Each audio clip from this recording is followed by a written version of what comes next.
பொதுவாவே ஒரு தேர்தல் அப்படின்னு சொன்னா, உங்களுக்கு நினைவுக்கு வர்றது என்னன்னா, பிரச்சாரம் தான். பிரச்சாரம் தான் தேர்தல் அப்படின்னு சொல்லிட்டு எல்லாருமே நெனைக்கிறோம். அந்த பிரச்சாரத்தில் செய்யக்கூடிய அலப்பறைகள், அந்த மேடைகளில் அவர்கள் பேசக்கூடிய பேச்சுகள், அந்த விளம்பர யுக்திகள், எம்ஜிஆர் வேஷம் போட்டுக்கிட்டு, கலைஞர் வேஷம் போட்டுக்கிட்டு, ஜெயலலிதா வேஷம் போட்டுக்கிட்டெல்லாம் வந்து உங்க வீடு வீடா வந்து வாக்கு கேட்கக்கூடிய அந்த வேட்பாளர்கள், இந்த மாதிரியான விஷயங்கள் தான் உங்களுக்கு வந்து தேர்தல் அப்படின்னா நினைவுக்கே வரும். மேலும் அரசியல்வாதிகள் அப்படின்னாலே, அவர்கள் வந்து நம்மளுடைய ஒரு அறிவார்ந்த ஒரு சமூகத்துல அவர்கள் ஒரு விலக்கப்பட்டவர்களா அவர்கள் வந்து தெரிகிறார்கள். அவங்களுக்கு வந்து வாக்கு கேட்பது மட்டும் தான், வாக்குகளை வாங்குவது மட்டும் தான் அவர்களுடைய ஒரே வேலை அப்படின்னு நம்ம நினைச்சிட்டு இருக்கோம். வாக்குகளை வாங்கி அவங்க ஜெயிச்சாங்கன்னா, அவங்க வந்து ஏரியால வந்து அந்த அதிகாரத்தை வைத்து அலப்பறை செய்வார்கள் அப்படின்னு தான் நம்ம நினைச்சிட்டு இருக்கோம். இப்படி நம்மள நம்ப வச்சிருக்கிறது யாருன்னு பார்த்தீங்கன்னா, ஊடகங்கள். குறிப்பாக பார்ப்பன ஊடகங்கள். பார்ப்பனர்கள் வந்து என்னைக்கு அரசியல் அதிகாரத்திலிருந்து தமிழ்நாட்டிலிருந்து விரட்டி அடிக்கப்பட்டார்களோ, அதற்கு பிறகு அரசியல்வாதிகளை ஒரு கேலி பொருள் ஆக்கக்கூடிய ஒரு வேலையை தான் வந்து அவர்கள் தொடர்ச்சியாக அவங்களுடைய ஊடகங்கள் மூலமாக செய்து கொண்டிருக்கிறார்கள். முதல்ல வந்து மேடை நாடகங்கள் அது மாதிரி சொல்லிட்டு இருந்தாங்க. ஒரு அரசியல்வாதினா அவர் வந்து தப்பும் தவறுமா தமிழ் பேசுவாரு. தமிழ்னு சொல்லுவாரு. ஆனா அவருக்கு வந்து சரியா தமிழ் பேச வராது. அவருக்கு சரியா தமிழ் எழுத வராது. அப்படிங்கிற மாரிலாம் மேடை நாடகங்கள்ல வந்து கேலி செய்து கொண்டிருந்தார்கள்.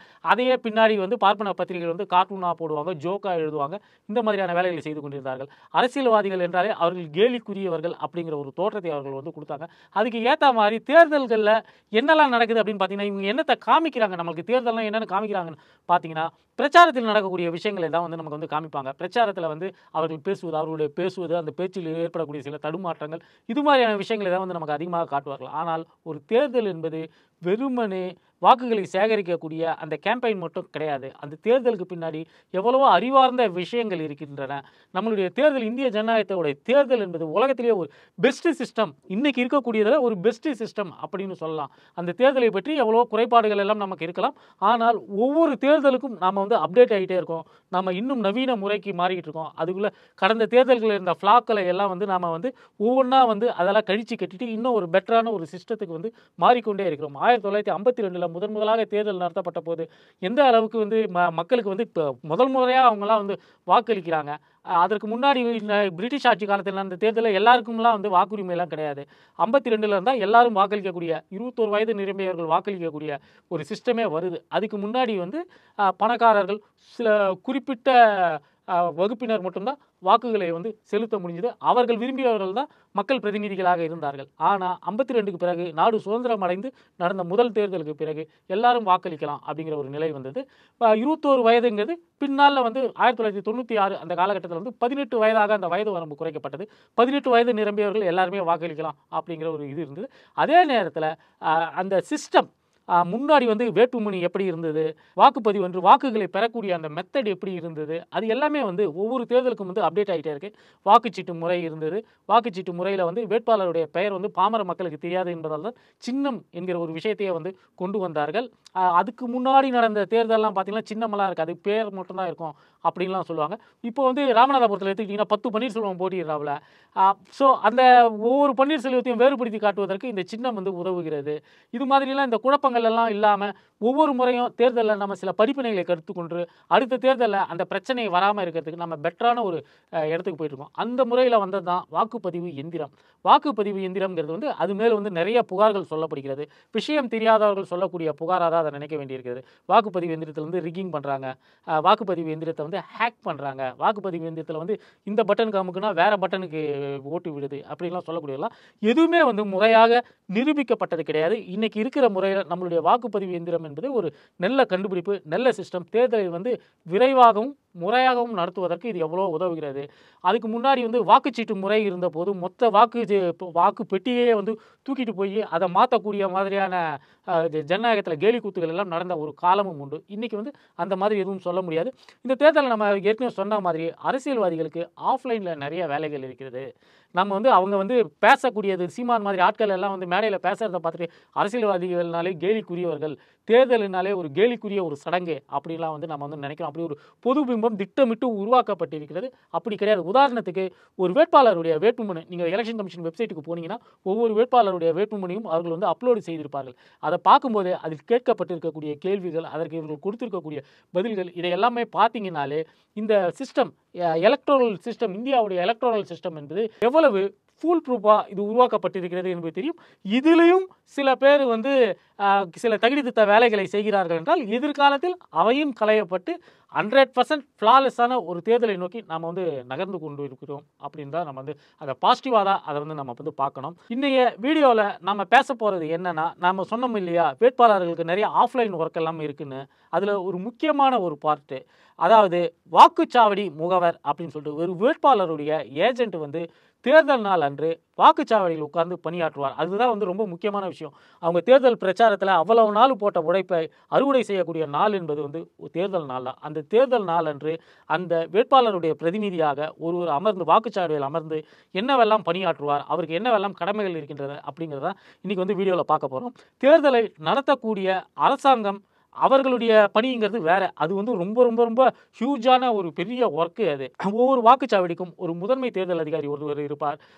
அவருக்கு கீழே வந்து ஒரு 4-5 பேர் வந்து பணிபுரிவாங்க. எலக்ட்ரல் ஆஃபீஸர்ஸாக பணிபுரிவாங்க. மை வைக்கிறதுக்கு ஒரு ஆஃபீஸர். இந்த மையை எங்கே தயாரிக்கிறாங்க? மைசூரில் தயாரிக்கிறாங்க. இந்த மை வந்து உடனடியாக அழிஞ்சு போயிடாது. அது அழியறதுக்கு வந்து குறைஞ்சது ஒரு 10-15 நாள் ஆகும். இந்த மையை தயாரிக்கிற ஒரு ப்ராசஸில் தொடங்கி எவ்வளோ விஷயங்கள், வாக்குப்பதிவு எந்திரங்களை தயார் செய்வது, இந்தியாவில் ஒரே சீரியல் நம்பரில் 2 வாக்குப்பதிவு எந்திரம் இருக்கவே இருக்காது. லட்சக்கணக்கான கோடிக்கணக்கான மிஷின்களை வந்து நம்ம வந்து இதுக்கு பயன்படுத்துகிறோம்.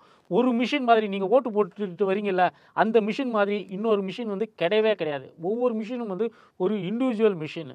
அதே மாதிரி விவிபேட்னு சொல்லக்கூடிய ஒரு மிஷின். இந்த விவிபேட் மிஷின் என்னென்னா, முன்னாடி நமக்கு வந்து வாக்கு சீட்டு முறை இருந்தது இல்லையா, அப்போ சீட்டு அச்சடித்து கொடுப்பாங்க.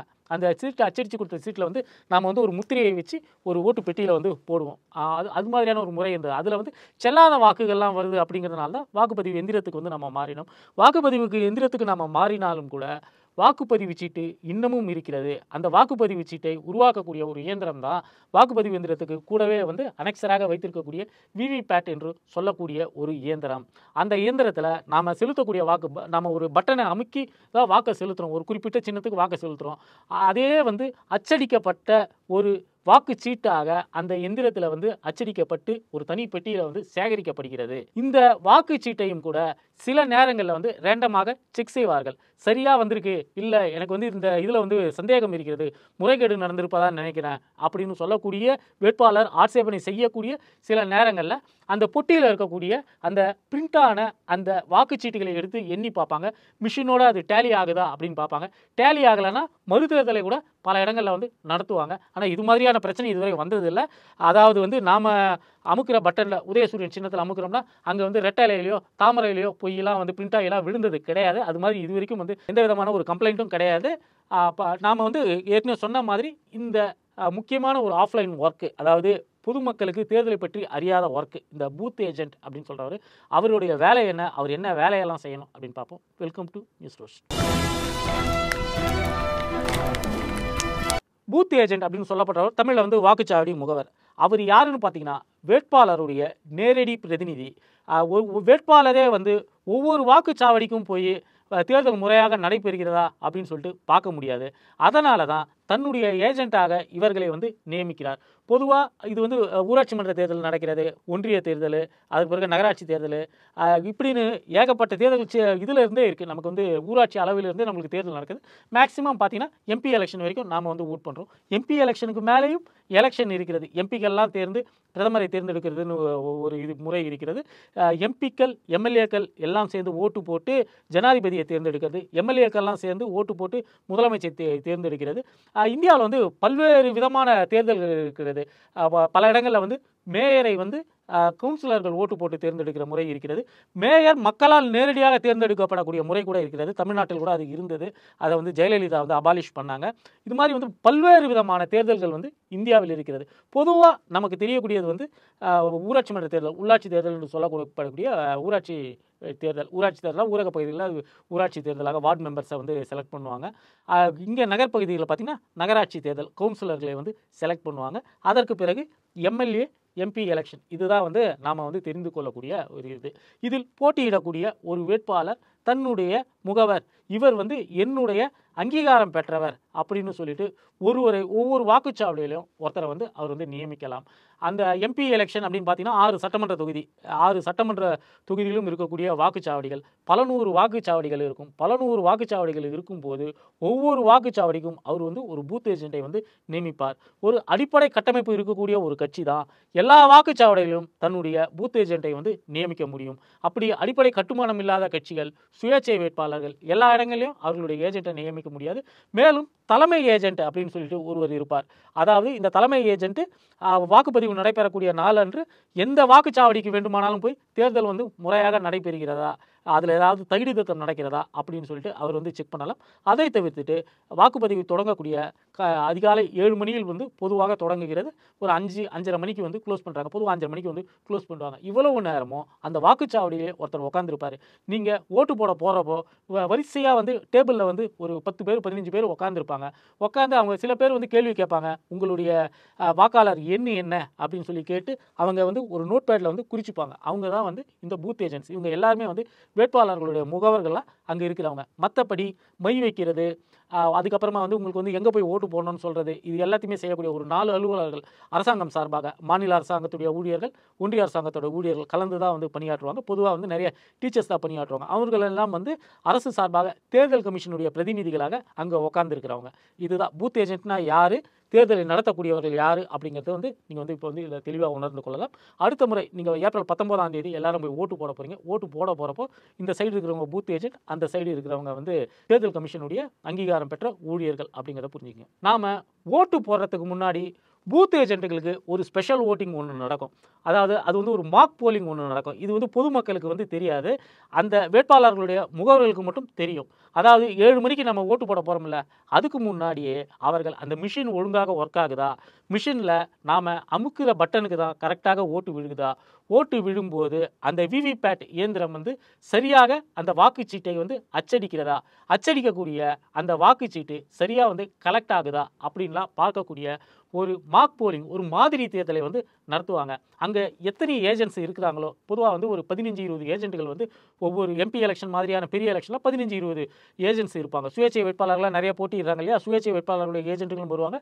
அங்கீகரிக்கப்பட்ட கட்சிகளுடைய வேட்பாளர்களும் வந்து அங்கே வந்து உட்கார்ந்துருப்பாங்க. இப்போ தமிழ்நாட்டில் பார்த்தீங்கன்னா திமுக, அதிமுக இந்த 2 கூட்டணி போட்டி போடுகிறது. மெயினாக 2 கூட்டணி போட்டி போடுகிறது. அடுத்து வந்து பாஜக கூட்டணி இருக்கிறது, நாம் தமிழர் கட்சி இருக்கிறார்கள். இவை தவிர்த்து நிறைய சில்லறை கட்சிகள் எல்லாம் போட்டியிடுகிறார்கள். அதை தவிர்த்து சுயேட்சை வேட்பாளர்களாக போட்டியிடுகிறார்கள். எப்படி பார்த்தாலும் ஒரு தொகுதிக்கு வந்து 10 வேட்பாளராக போட்டியிடுறாங்க. குறைஞ்சபட்சம் வந்து 4 வேட்பாளராவது போட்டியிடுவாங்க. அப்படி இருக்கும்போது பூத் ஏஜென்ட்ஸ் வந்து ஒரு 10 பேராவது அங்கே வந்து இருப்பாங்க.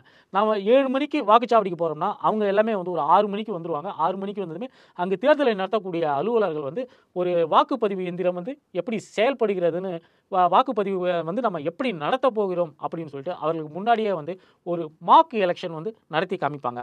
பொதுவாகவே பூத் ஏஜென்ட்டாக போகிறவங்க வந்து கொஞ்சம் விவரம் தெரிஞ்சவங்களாக இருக்கணும் அப்படின்னு சொல்லிட்டு தான் எல்லா வேட்பாளருமே இது பண்ணுவாங்க. இல்லைனா அவரை ஏமாற்றிட்டாங்கன்னா எலெக்ஷனில் எதையாவது ஏமாற்றிடலாம், ஏதாவது தகுதி திருத்தம் பண்ணிடலாம், கள்ள ஓட்டுகளை போட முடியும் அப்படிங்கிற மாதிரியான காரணத்தினால பொதுவாக அந்த பூத் ஏஜென்ட்டு அந்த பகுதியை சார்ந்தவராக தான் இருப்பார். வரக்கூடிய ஒவ்வொரு வாக்காளரையும் அடையாளம் காணக்கூடிய ஒருவராக தான் இருப்பார். அப்படி இல்லாமல் ஏதாவது வெளியூர் முகம் ஏதாவது தெரிஞ்சதுன்னா அவங்களுடைய ஆதார் கார்டு, அந்த இருப்பிட சான்றிதழ்கள் இதை எல்லாத்தையும் செக் பண்ணிவிட்டு இவர் நம்ம ஊருக்காரர் கிடையாது, இவர் வந்து வேற ஒருத்தரோட ஓட்டை போட வந்திருக்கிறாரு அப்படின்னு சொல்லக்கூடிய அந்த விவரமாவது வந்து அந்த பூத் ஏஜென்ட்டுக்கு வந்து தெரிஞ்சிருக்கணும். அதை தவிர்த்து விட்டு இந்த மின்னணு வாக்குப்பதிவு இயந்திரம்னா என்ன, இந்த விவிபேட் என்று சொல்லப்படக்கூடிய வாக்குச்சீட்டை அச்சிடப்படக்கூடிய அந்த இயந்திரம், இதை பற்றினா அவருக்கு வந்து ஒரு மினிமம் நாலேஜ் இருக்கணும். இதனால தான் வந்து திமுக, அதிமுக மாதிரியான பெரிய கட்சிகள்லாம் என்ன பண்ணுவாங்கன்னா, ஒரு சீனியரையும் ஒரு ஜூனியரையும் உட்கார வைப்பாங்க. எப்போவுமே ஒரு சீனியர் கிட்ட ஜூனியரை வந்து வேலை கற்றுக்கிறதுக்காக உட்கார வைப்பாங்க. அதாவது ஒரு வாக்குச்சாவடிக்கு ஒரு ஏஜென்ட்டை தான் ஒரு கட்சி வந்து ஒரு வேட்பாளர் வந்து நியமிக்க முடியும். அப்படி இருக்கும்போது கூட வந்து எப்படி நியமிச்சுப்பாங்க அப்படின்னு பார்த்தீங்கன்னா, அவர்களுடைய ஆதரவாளர்கள் யாராவது சுயேட்சையாக போட்டிடுறாங்கன்னு வச்சுக்கலாம், அந்த சுயேட்சை வேட்பாளர்களுடைய ஏஜென்ட்டாக இவங்க கட்சியை சார்ந்தவர்களே வந்து உட்கார வைக்கக்கூடிய ஒரு நடைமுறை இருக்கிறது. இதை வந்து சட்டம் வந்து அனுமதிக்கிறது எனும்போது அதை வந்து தேர்தல் கமிஷன் வந்து ஆட்சேபிக்கிறதுக்கு எந்த விதமும் கிடையாது. அதனால் வந்து காலங்காலமாக இங்கு இந்த வாக்குச்சாவடி முகவர்களாக பணியாற்றக்கூடியவர்கள் தங்களுக்கு தெரிஞ்ச அந்த நாலேஜை அடுத்து வரக்கூடிய தலைமுறைக்கும் வந்து சொல்லக்கூடியவர்களாக இருக்கிறார்கள். நம்ம மார்க் போல் அப்படின்னு சொன்னோம் இல்லையா, அந்த மார்க் போல் எப்படி நடக்கும்னா, அந்த மிஷினை வந்து உங்கள் முன்னாடி வைப்பாங்க. உங்கள் முன்னாடி வச்சுட்டு உங்களுடைய வேட்பாளருடைய பெயர் சின்னம் எல்லாம் சரியாக இருக்கிறதா அப்படின்னு சொல்லிட்டு பார்த்துக்குங்க அப்படின்வாங்க. நம்ம அதை எல்லாத்தையும் பார்த்ததுக்கு பிறகு அவர்கள் இதில் இப்போ வந்து நம்ம வந்து ஒரு போலிங் நடத்த போகிறோம், 50 ஓட்டு வரைக்கும் போட போகிறோம், இந்த 50 ஓட்டும் வந்து சரியான முறையில் பதிவாகிறதான்னு பார்ப்போம். அதாவது மிஷினில் இந்த போலை க்ளோஸ் பண்ணதுக்கப்புறம் அந்த எண்ணிக்கையை வந்து காமிக்கும். முதல் வேட்பாளர் இத்தனை வாக்குகளை பெற்றிருக்கார், இரண்டாம் இடத்தில் இருக்கக்கூடிய வேட்பாளர் இவ்வளோ வாக்குகளை பெற்றிருக்கார் போட்டிருக்கும். இது சரியாக அந்த விவிபேட்டில் அச்சிடக்கூடிய அந்த வாக்குச்சீட்டோடு மேட்ச் ஆகுதான்னு சொல்லி பார்ப்போம் அப்படின்னு சொல்லிட்டு ஒரு 50 வாக்குகள் வரை அவங்க வந்து போல் பண்ண விடுவாங்க. இந்த பூத் ஏஜென்ட்ஸே போயிட்டு ஒவ்வொருத்தராக வரிசையாக நின்று அவர்களே வந்து வாக்குகளை செலுத்தலாம். அவருடைய வேட்பாளருக்கே வந்து அவர் வந்து வாக்குகளை செலுத்தலாம். 50 வாக்கு வருதுன்னு போது ஒரு 20 பேர் தான் பூத் ஏஜென்ட்ஸ் இருக்கிறாங்கன்னா, நீங்கள் இன்னொரு ஓட்டு போடுங்க, 2வது ஓட்டு ஒன்று போடுங்க அப்படின்னு சொல்லிட்டு இன்னொரு முறையும் ஓட்டு போட விடுவாங்க. மீதி ஒரு 10 ஓட்டு இருந்துச்சுன்னா அந்த 10 ஓட்டுகளை வந்து அங்கே இருக்கக்கூடிய தேர்தல் கமிஷனுடைய அந்த அலுவலர்களே வந்து போடுவாங்க. 50 ஓட்டு ஆனதுக்கு பிறகு உங்களுக்கு போலை க்ளோஸ் பண்ணி காமிப்பாங்க. இப்படி தான் வந்து ரியலாக நடக்க போகுது, அதுக்கு முன்னாடி நீங்கள் பார்த்துங்க அப்படின்னு சொல்லிட்டு அந்த போலை வந்து க்ளோஸ் பண்ணுவாங்க. க்ளோஸ் பண்ணதுக்கு பிறகு அவர்கள் அந்த மிஷினில் ரிசல்ட்ஸ் எப்படி பார்ப்பாங்க, வாக்குகளை எண்ணும் போது ரிசல்ட்ஸை பார்ப்பாங்க இல்லையா, அந்த ஆப்ஷனும் அதில் இருக்கும். அந்த ரிசல்ட்ஸை வந்து எடுத்து காமிப்பாங்க. எடுத்து காமிச்சிட்டு நீங்களா 2 ஓட்டு போட்டிங்க, நீங்கள் போட்ட ஓட்டு சரியாக வந்திருக்கிறது பாருங்கள் அப்படின்னு சொல்லிட்டு இதை காமிப்பாங்க. இதை காமிச்சிட்டு அந்த வாக்குச்சீட்டை கையில் எடுத்து பாருங்கள், நீங்கள் போட்ட ஓட்டும் மிஷினில் இருக்கக்கூடிய ஓட்டும் வாக்குச்சீட்டில் இருக்கக்கூடிய ஓட்டும் டேலி ஆகியிருக்கான்னு சரியாக பாருங்கள் அப்படின்னு சொல்லிட்டு எண்ணி காமிப்பாங்க. இந்த நடைமுறை நம்ம ஏற்கனவே சொன்ன மாதிரி வாக்குப்பதிவு தொடங்குவதற்கு 1 மணி நேரத்துக்கு முன்னதாக ஒவ்வொரு வாக்குச்சாவடியிலும் இது நடக்கும். இந்த மார்க் போலிங்கிற ஒரு விஷயம் வந்து முக்கியமான ஒரு விஷயம். பூத் ஏஜென்ட்டாக போகக்கூடியவர்கள் எல்லாருமே வந்து இந்த மார்க் போலிங்கை வந்து அட்டென்ட் பண்ணுறதுக்கு ரொம்ப விரும்புவாங்க. ஆனால் சில விவரம் தெரியாத பூத் ஏஜென்ட்ஸ் எல்லாம் வந்து வாக்குப்பதிவு தொடங்கியதுக்கு பிறகெல்லாம் கூட வரக்கூடிய ஒரு இதெல்லாம் உண்டு. அவங்களாம் வந்து இந்த மார்க் போலிங்கை மிஸ் பண்ணுவாங்க. பூத் ஏஜென்ட்டாக அமரக்கூடியவர்களுக்கு இந்த மார்க் போலிங்கிறது வந்து ஒரு பெரிய விஷயம். ஏன்னா வந்து அவர்கள் வந்து மற்றவர்கள்லாம் பார்க்க முடியாத சில விஷயங்களை பார்க்குறாங்க. ஒரு வாக்குப்பதிவு எந்திரம்ங்கிறது எப்படி இயங்குது, அதில் ரிசல்ட்ஸை எப்படி எண்ண போகிறாங்க அப்படிங்கிற மாதிரியான எல்லா விஷயத்தையுமே வந்து பார்ப்பாங்க. பொதுவாக வாக்குப்பதிவு எந்திரத்தில் வந்து இப்போது 2 மாடல்கள் வந்து இந்தியாவில் வந்து பயன்படுத்தப்பட்டு வருகிறது. ஒன்று வந்து M2ன்னு சொல்லுவாங்க, ஒன்று M3ன்னு சொல்லுவாங்க. அவங்களுடைய அந்த வெர்ஷன் அது. M2 மாடலில் பார்த்தீங்கன்னா அந்த விவிபேட் மிஷினில் வந்து அந்த டிஸ்பிளே தெரியும். நீங்கள் வாக்குப்பதிவை வந்து செலுத்திய பிறகு உதயசூரியன் சின்னத்தில் ஓட்டு போடுறீங்கன்னு வச்சுக்கலாம், பக்கத்தில் அந்த விவிபேட் மிஷினில் வந்து ஒரு 7-8 செகண்டுக்கு வந்து ஒரு லைட்டு ஒளிரும் போது அதில் அச்சடிக்கப்பட்ட உங்களுடைய வாக்குச்சீட்டை காமிக்கும். வாக்குச்சீட்டை பார்க்கும்போது உங்களுடைய நீங்கள் உதயசூரியனுக்கு வாக்களித்திருந்தீங்கன்னா அந்த மிஷினில் வந்து அந்த உதயசூரியனுக்கு வாக்களிக்கப்பட்ட அந்த வாக்குச்சீட்டை வந்து ஒளிரும். அதை நீங்கள் பார்க்கலாம். அது கட் ஆகி அதுக்கப்புறமா அந்த மிஷினில் வந்து சேவ் ஆகும். M3 மாடலில் இந்த டிஸ்பிளே சிஸ்டம் வந்து இருக்காது. M2ல தான் இந்த டிஸ்பிளே சிஸ்டம் உண்டு. M3லையும் விவிபேட்டில் வந்து அச்சாகும், ஆனால் அது நம்ம கண்ணுக்கு தெரியாது. M2 மாடலில் அது தெரியும். பொதுவாக தமிழ்நாட்டில் வந்து M2 மாடல் தான் நாம் வந்து தொடர்ச்சியாக பார்த்து கொண்டிருக்கோம். நான் வந்து பூத் ஏஜென்ட்டாக பல தேர்தல்களில் பணியாற்றி இருக்கிறேன். பணியாற்றிய அடிப்படையில் வந்து நான் சொல்கிறேன், M2 மாடல் தான் வந்து இங்கே வந்து பயன்படுத்துகிறாங்க. ஒரு வாக்குப்பதிவு எந்திரம் வந்து இந்த விவிபேட் மட்டும் கிடையாது. விவிபேட்டும் நீங்கள் பட்டன் அமுக்கக்கூடிய அந்த யூனிட்டும் மட்டும் கிடையாது. அதுக்கு 2 முக்கியமான பாகங்கள் உண்டு. வேட்பாளருடைய பெயர் மற்றும் சின்னத்துக்கு அருகில் வந்து நீல கலர் பட்டன் இருக்கும். அந்த நீல கலர் பட்டனை நீங்கள் அழுத்தக்கூடிய அந்த இயந்திரத்தை வந்து பேலட் யூனிட் அப்படின்னு சொல்லுவாங்க. இந்த பேலட் யூனிட் இயங்குவதற்கு கண்ட்ரோல் யூனிட் அப்படின்னு சொல்லிட்டு ஒன்று இருக்கும். அதுதான் வந்து அந்த பிரசிடென்சி ஆஃபீஸர், முதன்மை அலுவலர் இருக்கிறார் இல்லையா, அவருடைய கட்டுப்பாட்டில் இருக்கும். அந்த கண்ட்ரோல் யூனிட்டில் ஒவ்வொரு வாக்கு செலுத்தப்படுவதற்கு முன்பாக அவர் பட்டனை அமுக்குனா மட்டும்தான் இங்கே நீங்கள் வாக்கை வந்து செலுத்த முடியும். இல்லைனா உங்களால் வாக்கு செலுத்த முடியாது. அதனால் வந்து ஒவ்வொரு வாக்காளரும் உள்ளே நுழையும் போது முதல்ல கண்ட்ரோல் யூனிட்டில் இருக்கக்கூடிய பட்டன் அமுக்கப்பட்டால் தான் நீங்கள் பேலட் யூனிட்டில் வாக்கை செலுத்த முடியும். இந்த கண்ட்ரோல் யூனிட்டில் அவர் பட்டனை அமுக்கிறதுக்கு முன்னாடி நீங்கள் நிஜமான வாக்காளர் தானா அப்படின்னு சொல்லிட்டு அவங்க வாக்காளர் எண்ணை எல்லாம் வச்சு பரிசோதனை பண்ணிப்பாங்க. அதில் டவுட் ஏதாவது இருந்தால் தான் உங்களுடைய ஆதார் கார்டோ அல்லது வேறு ஏதாவது இருப்பிட சான்றிதழோ கேட்பாங்க. கேட்டதுக்கு பிறகு நீங்கள் தான் வாக்காளர், உங்களுக்கு ஒரு வாக்கு உண்டு என்பது உறுதியானதுக்கு பிறகு தான் அந்த அலுவலர் வந்து உங்களை பேலட் யூனிட் முன்னாடி நிற்க வைப்பார். நிற்க வச்சதுக்கு பிறகு தான் அந்த கண்ட்ரோல் யூனிட்டை அமுக்குவார். அந்த கண்ட்ரோல் யூனிட்டை அமுக்கிய பிறகு தான் நீங்கள் இங்கு வாக்கு செலுத்த முடியும். இந்த 2 தான் முக்கியமான விஷயம். ஒன்று கண்ட்ரோல் யூனிட், இன்னொன்று இந்த பேலட் யூனிட். இதுதான் முக்கியமான விஷயம். இதில் நம்ம வந்து தெரிந்து கொள்ள வேண்டிய முக்கியமான விஷயம். இந்த கண்ட்ரோல் யூனிட்டுக்கு ஒரு டியூரேஷன் இருக்குது. அதை வந்து திரும்ப திரும்ப அழுத்திக்கிட்டே இருக்க முடியாது. அது ஒரு முறை அழுத்திய பிறகு நீங்கள் இந்த ஒரு வாக்கை பதிவு செஞ்சிட்டிங்கன்னா அடுத்த வாக்கை பதிவு செய்யறது உடனடியாக செய்ய முடியாது. அதற்கு ஒரு 35 செகண்ட் வந்து அது எடுத்துக்கும். அந்த வகையில் பார்க்க போனால் ஒரு வாக்கு செலுத்துவதற்கு என்பது குறைந்தபட்சம் 1 நிமிடமாவது ஆகும். நீங்க வாக்குச்சாவடிக்குள்ள நுழைஞ்சதுக்கு பிறகு உங்களை பூத் ஏஜென்ட்லாம் பார்த்து செக் பண்ணதுக்கு பிறகு உங்களை தேர்தல் கமிஷன் அலுவலர்களிடம் பார்த்து நீங்க தான் வாக்காளர் தெரிஞ்சதுக்கு பிறகு கண்ட்ரோல் யூனிட்ல அவங்க அனுமதி கொடுத்த பிறகு நீங்க பேலட்ல ஓட்டை போட்டதுக்கு பிறகு 1 நிமிஷம் கழித்து தான் இன்னொரு வேட்பாளர் வருவார். அதனால பார்த்தீங்கன்னா ஒரு வாக்குச்சாவடியில ஒரு நாளைக்கு ஒரு 1000 வாக்குகள் வரை தான் பதிவாகக்கூடியதாக வந்து இவர்கள் வந்து வச்சிருப்பாங்க. 1000 வாக்குகளுக்கு மேல ஒரு வாக்குச்சாவடியில வச்சிருக்க மாட்டாங்க. ஏன்னா டைம் பத்தாது.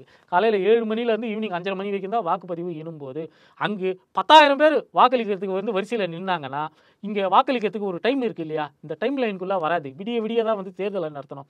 அதனால் என்ன பண்ணுவாங்க, ஒரு ஏரியாவில் அதிக வாக்காளர்கள் இருக்கிறாங்க எனும்போது என்ன பண்ணுவாங்க, 1000 வாக்குகளுக்கு மேலே இருந்தால் அதை இன்னொரு வாக்குச்சாவடியாக பிரித்து விடுவார்கள். அங்கே ஒரு 1000 ஓட்டு வச்சுப்பாங்க.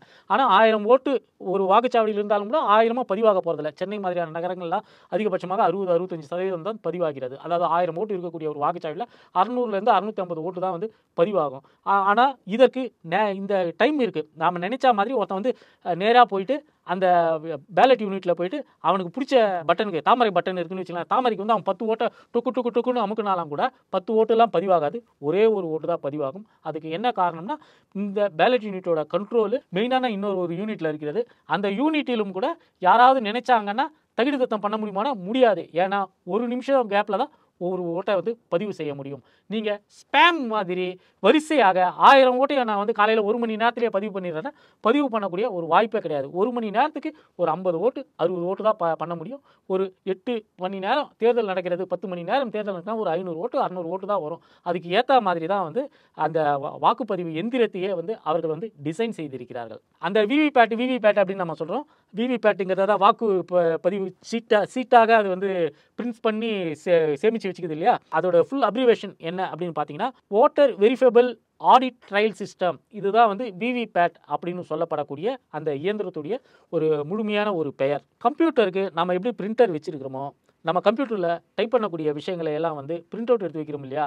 அது மாதிரி தான் இந்த பேலட் யூனிட்டுக்கும் இந்த கண்ட்ரோல் யூனிட்டுக்கும் பிரிண்ட் எடுக்கக்கூடிய ஒரு பிரிண்டர் வேலையை தான் இந்த விவிபேட் செய்கிறது. இந்த கண்ட்ரோல் யூனிட்டு, இந்த பேலட் யூனிட்டு, இந்த விவிபேட் இந்த 3மே வந்து கரண்ட்டில் தான் ஒர்க் ஆகுது. திடீர்னு கரண்ட்டு போயிடுச்சுன்னா என்ன ஆகும்? நம்ம ஓட்டெல்லாம் அப்படியே வந்து அழிஞ்சு போயிடுமா? கம்ப்யூட்டரில் வந்து சில நேரங்களில் திடீர்னு கரண்ட்டு கட் ஆச்சுன்னா அந்த ஸ்டெபிலைசர் மாதிரியான விஷயங்கள்லாம், யூபிஎஸ் மாதிரியான விஷயங்கள்லாம் இல்லாத கம்ப்யூட்டர்லாம் வந்து அந்த ஃபைல்ஸ் எல்லாம் கரெக்ட் ஆகுது. அது மாதிரி ஏதாவது ஆகிடுமா அப்படிங்கிற டவுட் உங்களுக்கு இருக்கலாம். அதுக்கு வந்து வாய்ப்பே கிடையாது. கரண்ட்டு கட் ஆனால் இம்மீடியட்டாக அதில் வந்து பேட்டரி இருக்கிறது. ஒரு 7.5 வோல்ட் பேட்டரி இருக்கிறது. அந்த பேட்டரி மூலமாக வந்து அது வந்து இயங்கிக் கொண்டே இருக்கும். ரொம்ப கம்மியாக தான் வந்து பவரை வந்து இந்த பேலட் யூனிட் கண்ட்ரோல் யூனிட்லாம் வந்து கன்சியூம் பண்ணும். ஒரு கால்குலேட்டரு, ஒரு வாட்சி இந்த ரேஞ்சில் தான் வந்து அது வந்து பவர் எடுத்துக்கும். அதில் வந்து நவீன கம்ப்யூட்டருக்கு உரிய மாதிரியான விஷயங்கள்லாம் எதுவும் கிடையாது. அதனால் வந்து அது பவர் கன்சியூம் பண்ணுறதுங்கிறது ரொம்ப குறைவாக தான் பண்ணும். 7.5 வோல்ட் பேட்டரிங்கிறது வந்து போதுமானது. ரிசல்ட்டு பார்க்குற வரைக்குமே வந்து அது வந்து போதுமானது தான். அதை வந்து புதுசாக வந்து சார்ஜ் பண்ணி தான் போடணும் அப்படின்லாம் கிடையாது. அது எல்லாமே வந்து ஏற்கனவே ரெடிமேடாக இருக்கும். அதனால் நம்ம ஓட்டு வந்து நம்ம பதிவு பண்ண ஓட்டு வந்து எங்கேயும் காணாமல் போயிடாது. அது வாக்குப்பதிவு மிஷினில் உறுதியாக இருக்கும். தேர்தல் முடிந்ததுமே அவங்க என்ன பண்ணுவாங்கன்னா அந்த வாக்குப்பதிவுடைய அந்த பேலட் யூனிட்டில் போயிட்டு க்ளோஸ்னு ஒரு பட்டன் இருக்கும். இந்த பட்டனை வந்து அந்த வாக்குச்சாவடிக்குடைய முதன்மை அதிகாரி வந்து அழுத்துவார். அழுத்துறதுமே அது வந்து ஆஃப் ஆகிடும். இதுக்கு மேலே வந்து அதில் போலிங் எதுவும் செய்ய முடியாது. அதே போல் கண்ட்ரோல் யூனிட்டை வந்து ஆஃப் பண்ணிவிடுவாங்க. கண்ட்ரோல் யூனிட்டையும் இந்த பேலட் யூனிட்டையும் தனித்தனியாக பிரிச்சுடுவாங்க. பேலட் யூனிட்டும் அந்த விவிபேட் மிஷினில் பிரிண்ட் ஆகி இருக்கக்கூடிய அந்த வாக்கு சீட்டுகளும் தான் வந்து வாக்குப்பதிவு எண்ணக்கூடிய அந்த மையத்துக்கு வந்து போகும். கண்ட்ரோல் யூனிட்லாம் போகாது. இதுதான் வந்து ப்ரொசீஜர். ஒரு வேட்பாளருடைய நேரடி முகவர், வாக்குச்சாவடி முகவர் இந்த ப்ரொசீஜர் எல்லாம் அந்த தேர்தலில் முறையாக நடக்கிறதா அப்படின்னு பார்க்கறது தான் அவருடைய வேலை. காலையில் 7 மணிலேருந்து ஈவினிங் 5:30 மணி வரைக்கும் அவர் கண்காணிக்க வேண்டியது இது மாதிரியான விஷயங்களை தான். வரக்கூடிய வாக்காளர் ஒரிஜினல் வாக்காளர் தானான்னு பார்க்கக்கூடிய விஷயம் அவரிடம் இருக்கிறது. அவரிடம் அதுக்கு வந்து ஏற்கனவே வேட்பாளர்களுடைய பட்டியல் ஏற்கனவே அவரிடம் பிரிண்ட் செய்து கொடுக்கப்பட்டிருக்கும். அதை வச்சு வந்து அவர் செக் பண்ணுவார். கரெக்டாக இந்த வாக்காளர் எண்ணில் இந்த வாக்காளர் இருக்கிறார், இந்த தெருவில் இருக்கிறார் அப்படிங்கிறத அவர் உறுதி செய்த பிறகு தான் அவர் வந்து வாக்களிக்கவே அனுமதிக்கப்படுவார். வாக்களிக்க அனுமதிப்பட்ட பிறகு காலையில் தொடங்கி சாயந்தரம் வரைக்கும் நடந்த வாக்குகள் எல்லாமே வந்து முறையாக க்ளோஸ் செய்யப்படுகிறதா, க்ளோஸ் செய்த பிறகு அந்த மிஷினை வந்து சீல் பண்ணக்கூடிய ஒரு ஸ்பெஷல் மெத்தட் இருக்கிறது. அது சரியாக சீல் செய்யப்பட்டிருக்கிறதா, சீல் செய்யப்பட்டு பாதுகாப்பாக வாகனத்தில் ஏற்றப்பட்டு வாக்குப்பதிவு மையத்துக்கு அனுப்பப்படுகிறதா, இதையெல்லாம் பார்க்க வேண்டியதான் அந்த வேட்பாளருடைய ஏஜென்ட்டுடைய ஒரு வேலை. நீங்கள் பார்த்தீங்கன்னா ஒரு மேனேஜிங் ஸ்டாஃப் செய்யக்கூடிய ஒரு வேலையை தான் பூத் ஏஜென்ட்டு அந்த தேர்தல் அன்று செய்ய வேண்டும். வாக்குச்சாவடியிலிருந்து வாக்குப்பதிவு எண்ணக்கூடிய மையத்துக்கு எடுத்துகிட்டு போய் இந்த மிஷின் எல்லாம் சேகரித்து வைக்கப்பட்டிருக்கும். இப்போ ஏப்ரல் 19ஆம் தேதி நமக்கு சொல்கிறாங்க, ஜூன் 4ஆம் தேதி தான் வந்து ரிசல்ட்டுன்னு சொல்கிறாங்க. ஸோ இத்தனை நாள் அந்த வாக்குப்பதிவு மையத்தில் இந்த மிஷின் எல்லாம் வச்சுருப்பாங்க.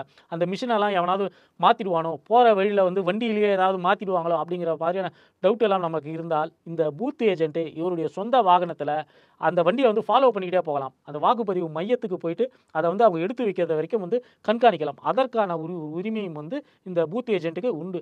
அதற்கு பிறகு அங்கே சேகரித்து வைக்கப்பட்டிருக்கக்கூடிய மிஷின்கள் 24 ஹவர்ஸும் அங்கே வந்து சிசிடிவி இருக்கும். நமக்கு வந்து வாக்குப்பதிவு மையத்திலேயே கூட இப்போ எல்லா இடத்துலையுமே வந்து சிசிடிவி வைத்திருக்காங்க. சிசிடிவினா சிசிடிவி வச்சிருக்க மாட்டாங்க, ஏதாவது ஒரு கம்ப்யூட்டர்லேயோ லேப்டாப்லேயோ இருந்து நம்மளை வந்து கேமரா கண்காணிச்சிக்கிட்டு இருக்கும். அந்த வாக்குப்பதிவு மையத்தில் எந்த பிரச்சனையும் இல்லாமல் வாக்குப்பதிவு நடைபெறுகிறதுன்னு சொல்லிட்டு தேர்தல் கமிஷனும் இதை வந்து பார்த்துக்கிட்டே இருக்கும். அதனால் இது எல்லாமே வந்து ரெக்கார்ட் செய்யப்படுகிறது, கண்காணிக்கப்படுகிறது. ஏற்கனவே சொன்ன மாதிரி நம்மளுடைய ஜனநாயக சிஸ்டம் வந்து ஒரு மாதிரி ஃபுல் ப்ரூஃப் இன்று இருக்கக்கூடிய ஒரு மெத்தடில் ஒரு பெஸ்ட்டான ஒரு மெத்தடாக இருக்கிறது.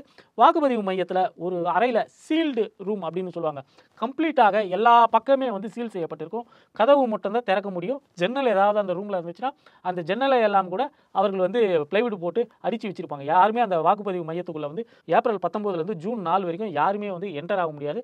அந்த கதவு வந்து அங்கே அந்த கதவு கூட அங்கே வெளியில் பூட்டு போடப்பட்டு அந்த பூட்டு மேலேயும் ஒரு சீல் வைக்கப்பட்டிருக்கும். அந்த வாக்குப்பதிவு எண்ணிக்கை மையத்தின் வாசல்லையும் கூட கட்சி வேட்பாளர்களுடைய முகவர்கள் வந்து ஷிஃப்ட் போட்டு இப்போல்லாம் வந்து வேலை பார்த்துருக்கோம். ஏப்ரல் 19 ஜூன் 4ஆம் தேதி வரைக்கும் 3 ஷிஃப்ட் போட்டு அவர்கள் வந்து கண்காணிச்சிட்டே இருப்பாங்க, யாராவது உள்ளே வராங்களா போகிறாங்களா அப்படின்னு சொல்லிட்டு. தேர்தல் கமிஷன் போலீஸ் அதிகாரிகளை வைத்து ஒரு 2 அடுக்கு 3 அடுக்கு கண்காணிப்பு வைத்திருக்கிறதுங்கிறது வேற விஷயம். அதை தவிர்த்து விட்டு அரசியல் கட்சிகளும் கூட அங்கே வந்து உட்காந்து கண்காணிச்சிட்டே இருப்பாங்க. ஏன்னா அவர்கள் இத்தனை நாட்களாக தேர்தலில் களப்பணி செய்து தேர்தல் அன்று அவர்கள் ரொம்ப கஷ்டப்பட்டு வாக்குகளை வாங்கியிருக்கிறார்கள். அந்த வாக்குகள் களவு போய்விடக்கூடாது என்பதில் அரசியல் கட்சிகள் அந்த அளவுக்கு வந்து கவனமாக இருப்பார்கள். சரி, இந்த போல் ஏஜென்ட், இந்த வாக்குச்சாவடி முகவர் எப்படி ஒரு வேட்பாளரால் நியமிக்கப்படுகிறார், அதுக்கு என்ன ப்ரொசீஜர்ஸ் இருக்குது அப்படின்னு பார்த்தீங்கன்னா, இதுக்கு ஒரு ஃபார்ம் இருக்கிறது. ஃபார்ம் 10 அப்படின்னு சொல்லுவாங்க.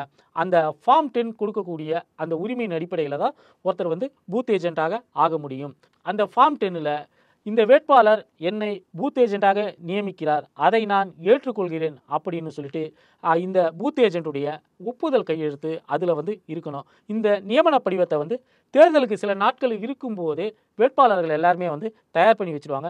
தேர்தல் நாளன்று இந்த படிவத்தை நீங்கள் எடுத்துகிட்டு போயிட்டு அங்கே ப்ரிசைடிங் ஆஃபீஸரிடம் காட்டினீர்கள் என்றால் ஓகே எல்லாம் சரியாக இருக்குது அப்படின்னு சொல்லிட்டு அவர் தான் வந்து உங்களை பூத் ஏஜென்ட்டாக வாக்குச்சாவடி மையத்துக்குள்ளே வந்து அனுமதிப்பார். இந்த ஃபார்ம் 10 அது 1Aன்னு சொல்லுவாங்க, அதோட ஒரு சப் கிளாஸ் இருக்கிறது. அதில் வேட்பாளருடைய கையெழுத்து இருக்க வேண்டும் அல்லது வேட்பாளருடைய முதன்மை ஏஜென்ட், அந்த தொகுதி முழுக்கவும் செல்லக்கூடிய ஒரு முதன்மை ஏஜென்ட் இருப்பார், அவருடைய கையெழுத்தாவது இருக்க வேண்டும். அதாவது அந்த வேட்பாளர் வந்து என்னுடைய முதன்மை ஏஜென்ட் இவர் தான், என் சார்பாக வாக்குச்சாவடி மையத்துக்கு ஏஜென்ட்டுகளை நியமித்துக் கொள்ளக்கூடிய அந்த உரிமையை வந்து இவரிடம் கொடுத்திருக்கிறேன் அல்லது நானே கையெழுத்து போட்டு கொடுக்குறேன் அப்படின்னு சொல்லிட்டு அந்த ஃபார்ம் 10ல் வந்து வேட்பாளரோ அல்லது வேட்பாளருடைய முதன்மை ஏஜென்ட்டோ கையெழுத்திட்டு இருந்தால்தான் அந்த ஃபார்மே வந்து செல்லும். அது இல்லாத பட்சத்தில் ப்ரெசிடிங் ஆஃபீஸர் உங்களுடைய வேட்பாளருடைய கையெழுத்து இதில் இல்லை, உங்கள் வேட்பாளருடைய முதன்மை ஏஜென்ட்டுடைய கையெழுத்து இல்லை, நீங்கள் உள்ளே உட்கார முடியாதுன்னு சொல்லிட்டு உங்களை ரிஜெக்ட் பண்ணி வெளியே அனுப்புவதற்கான வாய்ப்புகள் அதிகம். பொதுவாக வந்து தேர்தலுக்கு ஒரு 2 நாட்களுக்கு முன்பே அரசியல் கட்சிகள், கொஞ்சம் விவரம் அறிஞ்ச அரசியல் கட்சிகள் இந்த வேலையெல்லாம் வந்து கரெக்டாக செஞ்சு வச்சுருவாங்க. அவர்கள் அதற்கு முன்பாகவே பூத்தில் யாரெல்லாம் உட்காரணும்னு சொல்லிட்டு செலக்ட் பண்ணி வச்சுருப்பாங்க. அதற்கு ஏற்ப வேட்பாளர் அவருடைய ஒப்புதலை கொடுத்து இந்த ஃபார்ம் 10 வந்து உங்கள் கையில் கொடுத்துருவாங்க. ஒருவேளை நீங்கள் ஒரு வேட்பாளருடைய ஏஜென்ட்டாக நியமிக்கப்பட்டால் நீங்கள் என்னவெல்லாம் செய்யணும் அப்படின்னு பார்த்தீங்கன்னா, வாக்குப்பதிவு தொடங்குவதற்கு 1 மணி நேரத்துக்கு முன்பாகவே வாக்குப்பதிவு மையத்துக்கு நீங்கள் போயிடணும். நம்ம ஏற்கனவே சொன்ன மாதிரி அங்கே மார்க் போல் நடக்க போது அங்கே மார்க் போல எந்த ஏஜென்ட்டும் மிஸ் செய்யக்கூடாது. விவரம் அறிஞ்ச ஏஜென்ட்டுகள் யாருமே வந்து அதை மிஸ் செய்ய மாட்டாங்க. அதனால் காலையில் 6 மணிக்கு வாக்குப்பதிவு மையத்துக்கு வந்து அந்த ஏஜென்ட்டுகள் வந்து பொதுவாக போய்விடுவது நல்லது. நீங்கள் தவிர்க்க முடியாத காரணத்தினால லேட்டாக போயிட்டீங்க, 7 மணிக்கு வந்து நீங்கள் போகிறதுக்கு முன்னாடியே வாக்குப்பதிவு தொடங்கிச்சு, நீங்கள் 8 மணிக்கு தான் போனீங்க அப்படின்னாலும் கூட உங்களிடம் அந்த ஃபார்ம் 10 இருந்தால் உங்களை அங்கு உட்கார வைக்கணும். அவங்க உட்கார வைக்கணும், ஒரு பெஞ்சு போட்டு உட்கார வைப்பாங்க. அந்த பெஞ்சில் வந்து நீங்கள் உட்காந்துக்கிட்டு நீங்கள் வரக்கூடிய வாக்காளர்களை எல்லாம் வந்து பரிசோதிக்கலாம். வாக்குப்பதிவு சரியாக நடக்கிறதா என்று பார்க்கலாம். எந்த காரணம் கொண்டும் உங்களை அவங்க வந்து ரிஜெக்ட் பண்ணுறதுக்கு, தேர்தல் கமிஷனுடைய அலுவலர்கள் உங்களை ரிஜெக்ட் பண்ணுறதுக்கு அவங்களுக்கு வந்து எந்த விதமான உரிமையும் கிடையாது. அப்படி ஏதாவது இடத்துல அவங்க வந்து பிரச்சனை பண்ணாங்கன்னா, ஏதோ ஒரு காரணத்தை சொல்லி பிரச்சாரம் பண்ணாங்கன்னா, நீங்கள் வெளியில் வந்து உங்களுடைய வேட்பாளருடைய பிரதிநிதிகள் யாராவது இருப்பாங்க, அவங்க மூலமாக வேட்பாளருக்கு தகவல் சொல்லணும். அங்கே ஒரு தலைப்பட்சமாக தேர்தல் நடக்குது சந்தேகமாக இருக்குது, அங்கே அதிகாரிகள் ஏதோ ஒரு சூழ்ச்சி பண்ணுவதற்கான வாய்ப்புகள் இருக்கிறது அப்படின்னு சொன்னால் உடனடியாக வேட்பாளரோ அல்லது வேட்பாளரோட ஆட்களோ வந்து அங்கே என்ன ஏதுன்னு சொல்லி வந்து விசாரிப்பாங்க. நீங்கள் ஏஜெண்டாக போகக்கூடிய அந்த வாக்கு மையத்தில் யார் யாருக்கு வாக்கு இருக்குது அப்படிங்கிற ஒரு பட்டியல் உங்கள் கையில் வந்து நிச்சயமாக இருக்க வேண்டும். அதை பொதுவாக வந்து வேட்பாளர் வந்து பிரிண்ட் அவுட் எடுத்து வச்சுருப்பாரு. அதை உங்கள் கையில் கொடுப்பாரு. ஒவ்வொரு வாக்காளர் வந்ததுமே பட்டியலில் அவருடைய பெயர் இருக்கிறதா அப்படின்னு பார்க்கணும். அவங்களுடைய தோற்றத்தை பார்த்தாலே தெரிஞ்சிடும். சில பேருக்கு வந்து ஏஜ் வந்து ரொம்ப அதிகமாக போட்டிருப்பாங்க. அது மாதிரியான கிளரிக்கல் மிஸ்டேக்கெல்லாம் வந்து நம்மளுடைய வாக்காளர் பட்டியலில் வந்து இருக்கிறது. அதையெல்லாம் கொஞ்சம் பார்த்து அனுசரித்து இவங்களுக்கு ஏற்கனவே உங்களுக்கு தெரியும்னா நீங்கள் வந்து வாக்களிக்க அனுமதிக்கலாம். ஏதாவது ஒரு சந்தேகம் இருக்குது, இல்லை இவங்க இந்த ஏரியாவிலேயே கிடையாது, வாக்காளர் அட்டையில் இருக்கக்கூடிய ஃபோட்டோ வந்து இவங்களோட ஃபோட்டோவான்னு எனக்கு சந்தேகமாக இருக்கிறது அப்படிங்கிற மாதிரியான ஏதாவது டவுட்ஸ் இருந்தால் அதை வந்து நீங்கள் வந்து ரைஸ் பண்ணலாம். அவங்க வந்து சரியான வாக்காளர் தான் அப்படின்னு தெரிஞ்சதுக்கு பிறகு அவங்களுடைய வாக்காளர் பட்டியலில் அவங்களுடைய எண்ணுக்கு பக்கத்தில் வந்து நீங்கள் வந்து ஒரு சின்னதாக ஒரு டிக் பண்ணிக்கலாம். அவங்க வந்து வாக்குப்பதிவு செலுத்திட்டாங்க அப்படிங்கிறதுக்கு உங்களுக்கு ரெஃபரன்ஸ் வந்து அதுதான். எல்லா ஏஜென்ட்டுமே மறக்காமல் அவங்களுடைய வாக்காளர் அடையாள அட்டையை வந்து பேக்கெட்டில் வச்சுருக்கணும். அதுவும் இல்லாமல் இருப்பிட சான்று அதோட ஜெராக்ஸ் பிரதியை வச்சுருக்கணும். வேற ஒரு கட்சியோட ஏஜென்ட் வந்து உங்களை வந்து ஆட்சேபிக்க முடியும். இந்த ஆளை நான் வந்து பார்த்ததே கிடையாது, இவருக்கு இங்கே வாக்கு இருக்கானே தெரியல, இவர் வந்து ஒரிஜினலான ஆளாவே தெரியல, இவரை வெளியே அனுப்புங்க அப்படின்னு சொல்லிட்டு அவங்க ஏதாவது அப்ஜெக்ஷன் பண்ணுவாங்க. அப்படி இல்லாமல் இருப்பதற்காக நீங்கள் உங்கள் வாக்காளர் அடையாள அட்டை, உங்களுடைய இருப்பிட சான்று இதை எல்லாத்தையும் வந்து ஜெராக்ஸாகவோ ஒரிஜினலாகவோ கையில் வச்சுக்கிறது நல்லது. வாக்குப்பதிவு மையத்தில் யாருக்குமே செல்ஃபோன் பேசுறதுக்கு அனுமதி கிடையாது. அதே மாதிரி வந்து வாக்குப்பதிவு மையத்தில் வந்து இந்த செல்ஃபி எடுக்கிறது, இது மாதிரியான விஷயங்களை எல்லாம் வந்து தேர்தல் கமிஷன் வந்து அறவே தவிர்க்கிறது. ஆனால் அதை தாண்டி சில பேர் வந்து உள்ள செல்ஃபோன் எடுத்துகிட்டு வராங்க. செல்ஃபோன் எடுத்துகிட்டு வந்து உள்ள யார் யாரெல்லாம் பூத்தில் உட்காந்துருக்குறாங்க, யார் யாரெல்லாம் தேர்தல் நடத்துகிறாங்க, இதையெல்லாம் வந்து அவர்கள் ஃபோட்டோ எடுத்துக்கொண்டு வெளியில் போயிட்டு அதை வச்சு வேறு சில விஷயங்களை வந்து செய்ய முடியும். அதனால் செல்ஃபோன் யாராவது எடுத்துகிட்டு வந்தாங்கன்னா அதை வந்து நீங்கள் வந்து ஆட்சேபிக்கலாம். நீங்களும் செல்ஃபோனை கையில் வச்சுருக்கக்கூடாது. நீங்கள் செல்ஃபோன் வச்சுட்டு நீங்கள் பேசிக்கிட்டு இருந்தீங்கன்னா அது வந்து வாக்குப்பதிவுக்கு வந்து இடையூறாக இருக்கும். அதே போல் தேர்தல் நடத்தக்கூடிய அலுவலர்களும் கூட யாரும் செல்ஃபோன் பேசக்கூடாது. வாக்குப்பதிவு மையத்துக்குள்ள செல்ஃபோன் என்பது தடை செய்யப்பட்ட ஒன்று. அப்படி இருக்கும்போது உங்களுக்கு பக்கத்தில் உட்காந்துட்டு இருக்கிற வேற ஒரு ஏஜென்ட் செல்ஃபோனை எடுத்து வேறு ஏதாவது தகவல்களை வெளியில் சொன்னாலோ அல்லது தேர்தலை நடத்தக்கூடிய அலுவலர்கள் தேர்தல் சம்பந்தமாக செல்ஃபோனில் ஏதாவது தகவல்களை பகிர்ந்து கொண்டாலோ அதை நீங்கள் தைரியமாக ஆட்சேபிக்கலாம். அதிகாரிங்க, பத்திரிகையாளர்கள் இவங்கெல்லாம் வந்து வாக்குப்பதிவு மையத்தில் வந்து படம் எடுப்பாங்க. பொதுவாக வந்து விஐபிக்கள் வந்து வாக்களிக்கும் போது அவர்களை படம் எடுப்பதற்கு பத்திரிகையாளர்கள்லாம் வருவாங்க. அதை வந்து நீங்கள் வந்து ஆட்சேபனை தெரிவிக்கலாம். ஒரு பூத் ஏஜென்ட்டுக்கு அதற்கான ஒரு உரிமை உண்டு. அவர் வாக்களிச்சுட்டு வெளியே வந்த அப்புறம் படம் எடுத்துங்க, வாக்குச்சாவடி மையத்துக்குள்ளே வந்து நீங்கள் யாரும் வந்து படம் எடுக்கக்கூடாது அப்படின்னு சொல்லிட்டு நீங்கள் பத்திரிகையாளர்களை கூட நீங்கள் வந்து ஆட்சேபிக்கலாம்.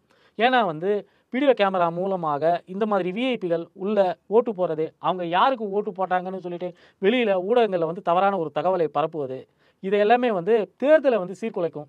அதனால் நீங்கள் வாக்குப்பதிவு மையத்துக்குள்ளே யாரையும் படம் எடுக்க அனுமதிக்காமல் இருக்கிறது நல்லது. பூத் ஏஜென்ட் வந்து இதை வந்து தைரியமாக ஆட்சேபிக்கலாம். ஒரு வேட்பாளருக்கு என்ன உரிமை இருக்கிறதோ அதே உரிமை அந்த பூத் ஏஜென்ட்டுக்கும் உண்டு. அதேமாதிரி ஓட்டு போட வருவாங்க, ரொம்ப வயசானவங்களாக இருப்பாங்க, அவங்களுக்கு சரியாக கண்ணு தெரியாது, அவங்களால சரியாக நடக்க முடியாது, அவங்க கூட போய் நான் ஓட்டு போட்டுக்கிறேன் அப்படின்னு பேரன் பேத்தி பையன் பொண்ணு அப்படின்னு சொல்லிட்டு யாரையாவது கூப்பிட்டு வருவாங்க.